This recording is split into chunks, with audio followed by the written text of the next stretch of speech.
கடுகு, துவரம்பருப்பு, உளுந்தப்பருப்பு எல்லாம் நல்லா பொரியட்டும்.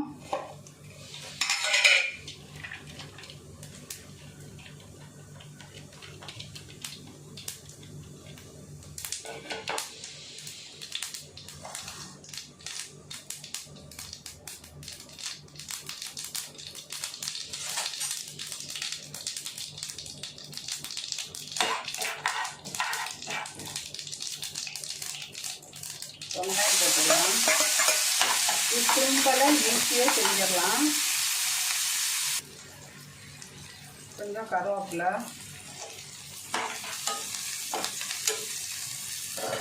வெங்காயம் அரை வேக்காடு வெந்தாச்சு. நம்ம இப்போ கழுவி ரவுண்ட் ரவுண்டாக வெட்டி வச்சுருக்க வெண்டைக்காவை போட்டுடலாம். நல்லா கழுவி காய வச்சுட்டு அப்புறம் வெட்டுங்க. அதை பீஸ் தண்ணி ரொம்ப கம்மியாக இருக்கும்.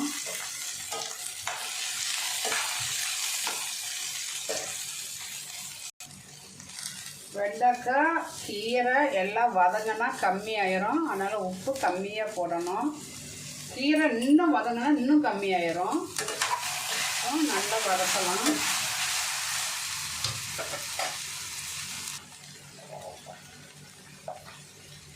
கால் ஸ்பூன் மஞ்சள்தூள். மிளகாத்தூள் ரொம்ப காரமாக இருக்குது. சின்ன ஸ்பூனுக்கு 1 ஸ்பூனு.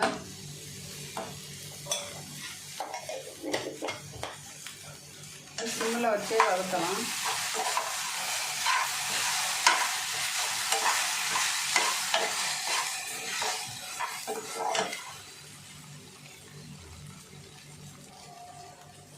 இதில் 1 ஸ்பூனு நெய் ஊற்றிக்கலாம்.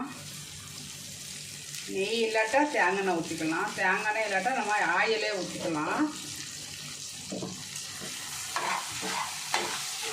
நல்ல டேஸ்ட்டாக நல்ல வாசனையாக நல்ல மணமாக இருக்கும்.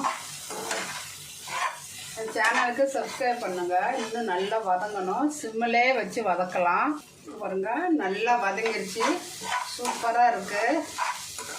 நல்ல தயிர் சாதம், சாம்பார் சாதம், லெமன் சாதத்துக்கெல்லாம் சூப்பராக இருக்கும்.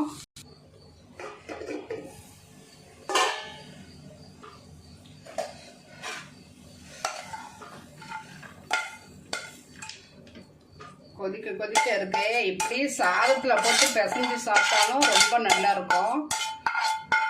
அஸ்ஸலாமு அலைக்கும்.